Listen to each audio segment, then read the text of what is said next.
On June 4th, 1990, thousands of Hong Kongers gathered at Victoria Park in Causeway Bay. They assembled to mark the first anniversary of Beijing's June 4th crackdown.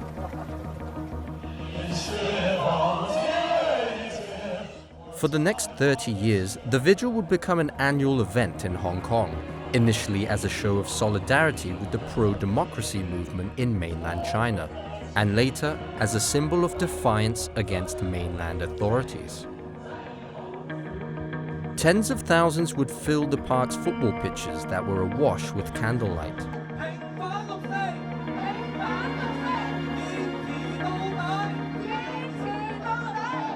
But by 2023, things have changed. 咁主要你講到咧係有關於係6月4號到目前為止咧，我哋係暫時未收到係一啲公眾活動嘅申請嘅。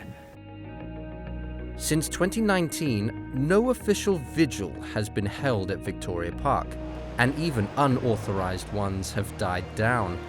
What prompted this, and what was the significance of Hong Kong's June 4th vigil?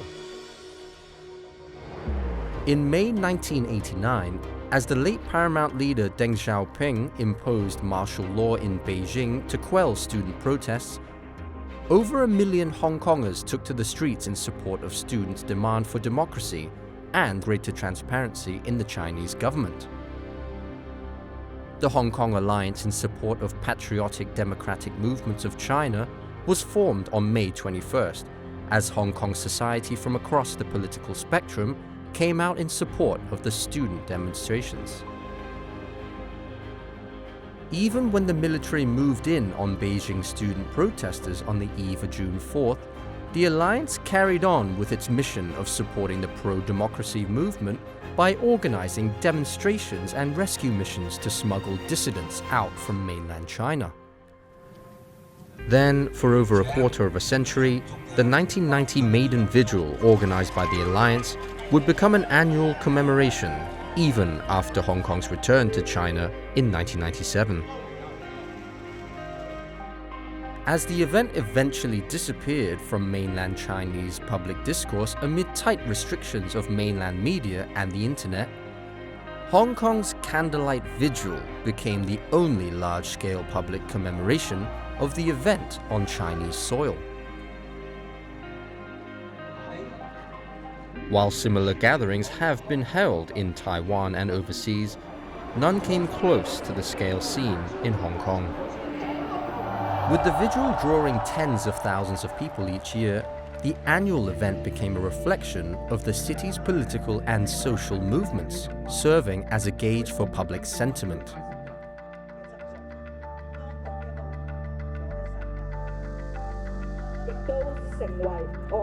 In 2019, the 30th anniversary of the crackdown saw one of the largest gatherings in the event's history, as Hong Kongers came out to show their opposition to a controversial extradition bill that would have allowed local residents to face trial in the mainland.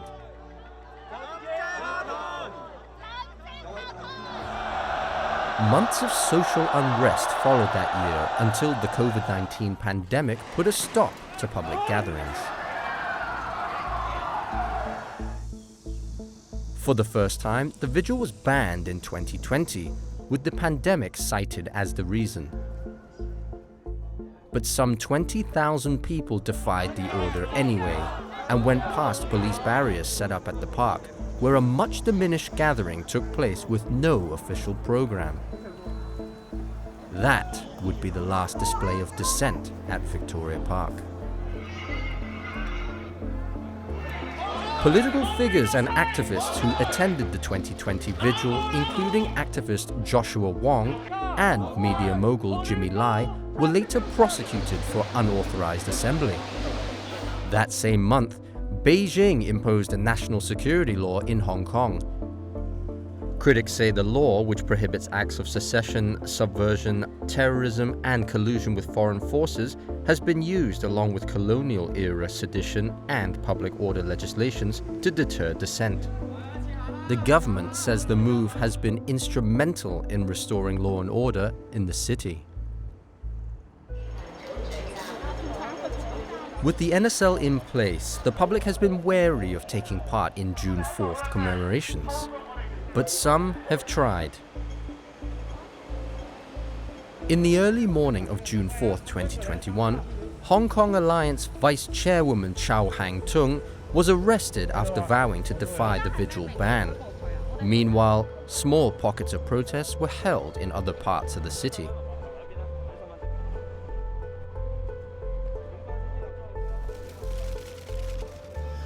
The alliance eventually disbanded in September 2021 after the implementation of the national security law.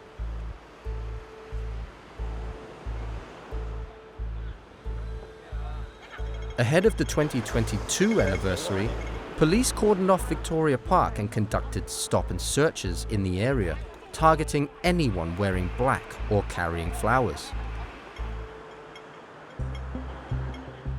In the lead-up to the June 4th anniversary in 2023, parts of Victoria Park have been closed for renovations, while a pro-Beijing group has applied to host a retail event in the rest of the park.